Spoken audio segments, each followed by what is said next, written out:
యూనియన్లు ఇంతకుముందు నేను చూసిన బస్ భవన్‌లో మీటింగ్‌లకు అటెండ్ అయ్యేవాళ్ళు. కార్మికుల తరపున మీ సమస్యలు చెప్పేవాళ్ళు. ఇప్పుడు ఆ సిట్యుయేషన్ ఉందా? ఇప్పుడు లేదు. మేమేందంటే ఎవ్రీ 2 ఇయర్స్‌కి ఒకసారి ఎన్నికలు పెడతారు. ఆ ఎన్నికల్లో గెలిచిన సంఘానికి ప్రియారిటీ ఇస్తారు. కోడ్ ఆఫ్ డిసిప్లిన్ అనేది ఉంటది. దాంతోటి ప్రతి నెల డీఎంలు, డిపో కమిటీలతోటి, ఆర్ఎంలు రీజనల్ కమిటీలతోటి, జోనల్ మేనేజర్లు, జోనల్ కమిటీలతోటి, రాష్ట్ర కమిటీతోటి ఈడీఏలు, ఎండీ గారు మీటింగ్ పెట్టే ఆనవాయితీ ఉంది. తర్వాత కార్మికులు నోటీసులు ఇస్తే అర్జీల మీద డిస్కషన్ చేసి వాళ్ళు చేయగలిసిన పనులన్నీ చేసి ఏదన్నా ఉంటే మళ్ళీ ఇట్లా కాదు ఇట్లా అని చెప్పి మళ్ళీ ఎవ్రీ మంత్ అట్లా రొటేషన్ ఉంటుండే. ఎండీ ఆఫీస్లో అయితే 3 నెలలకు ఒకసారి మీటింగ్లు ఉంటుండే. ఇవన్నీ ఆనవాయితీ తీసేసిండ్రు.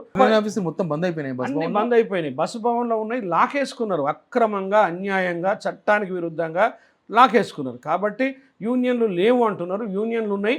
ఎన్నికలు పెట్టాలంటే ఎన్నికలు పెడితే మళ్ళీ వీళ్ళందరూ వస్తారు. సజ్జనార్ గారి యొక్క ఆటలు సాగవు అని చెప్పి ఆయన ఇవాళ కావాలని చెప్పి ప్రభుత్వాన్ని మభ్యపెడుతున్నట్టు తెలుస్తుంది. సజ్జనార్ మంచి ఆఫీసరు, పోలీస్ ఆఫీసర్.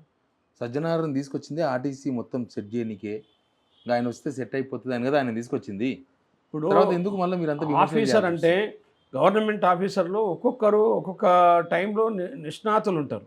ఇవాళ ఆర్టీసీలోనే నిజంగా ఆయన అంత నిష్ణాతుడై పెద్ద పేరు తెచ్చుకున్నట్టు పనిచేసినట్టుంటే ఇక్కడ కూడా యూనియన్లను కూడా వెసులుబాటు ఇచ్చి ఎన్నికలు పెట్టి సిసిఎస్కి కోఆపరేటివ్ సొసైటీకి ఎన్నికలు లేవు దానికి ఎన్నికలు పెట్టి యూనియన్లతోటి మాట్లాడుకుంటూ ఇవాళ నడవమనండి చూద్దాం ఎంతవరకు పోతాడో. ఇదంతా జరుగుద్ది ఆయనతోటి జరగదు. ఆర్టీసీలో ఇచ్చిపుచ్చుకునే విధానం ఉండాలి కార్మికులకు.